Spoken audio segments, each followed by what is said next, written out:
Assalamualaikum warahmatullahi wabarakatuh. Halo semuanya, perkenalkan nama saya Humaira dengan NIM 2308015182. Di video kali ini aku akan menjelaskan terkait menata emosi, menenangkan jiwa menurut perspektif psikologi dan juga Islam.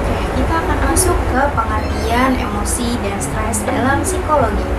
Dalam psikologi, emosi adalah reaksi perasaan yang muncul sebagai respon terhadap suatu peristiwa seperti marah, sedih, takut, kecewa, atau bahagia. Sedangkan stres adalah kondisi tertekan secara mental dan emosional ketika seseorang merasa tidak mampu menghadapi tuntutan hidup. Contoh, seseorang mahasiswa yang mendapat banyak tugas, nilai turun dan juga tekanan dari orang tua dapat mengalami stres. Akibatnya ia mudah marah, sulit tidur, dan juga kehilangan semangat. Lalu, menurut pandangan Islam terhadap emosi, di sini Islam mengakui bahwa manusia memiliki emosi, bahkan Nabi dan para sahabat pernah merasakan sedih, takut, dan juga kecewa. Namun, Islam mengajarkan bahwa emosi harus dikendalikan, bukan diikuti secara berlebihan. Rasulullah SAW mengajarkan bahwa orang yang kuat adalah orang yang mampu menahan amarahnya, bukan yang menang dalam perkelahian.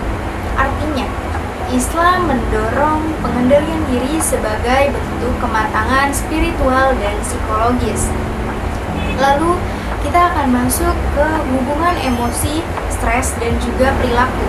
Dalam psikologi, emosi dan stres sangat mempengaruhi perilaku seseorang.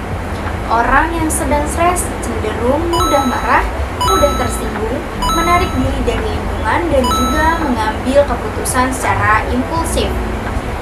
Dalam dakwah, jika kondisi psikologi seseorang sedang buruk, maka ia akan sulit menerima nasihat. Oleh karena itu, seorang dai perlu memahami kondisi jiwa mad'u sebelum menyampaikan pesan agama.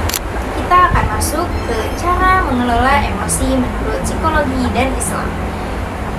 Untuk poin pertama, kita harus menyadari emosi atau self-awareness. Psikologi mengajarkan pentingnya mengenali perasaan diri sendiri. Islam juga mengajarkan muhasabah atau introspeksi diri. Contohnya, ketika kita marah, kita perlu menyadari bahwa aku sedang marah, bukan langsung meluapkannya. Yang kedua ada mengendalikan diri. Psikologi menyarankan untuk menunda reaksi saat emosi memuncak. Islam juga mengajarkan sabar dan juga menahan diri dari ucapan dan tindakan yang buruk. Contohnya, jika seseorang menyinggung perasaan kita tidak langsung membalas, tetapi menenangkan diri terlebih dahulu, baru kita harus bereaksi terhadap masalah yang kita punya. Lalu, yang ketiga ada menenangkan hati. Dalam psikologi, menenangkan hati atau menenangkan diri bisa dilakukan dengan relaksasi dan juga afirmasi positif. Dalam Islam, ketenangan diperoleh melalui sholat, zikir, dan doa. Contoh di kehidupan sehari-hari, saat kita merasa cemas menghadapi ujian, seseorang bisa sholat dan berdoa agar hatinya lebih tenang. Kita akan masuk ke peran iman dalam kesehatan mental. Dalam Islam, iman berperan besar dalam menjaga kesehatan jiwa. Orang yang yakin kepada Allah dan bertawakal akan lebih kuat menghadapi masalah hidup.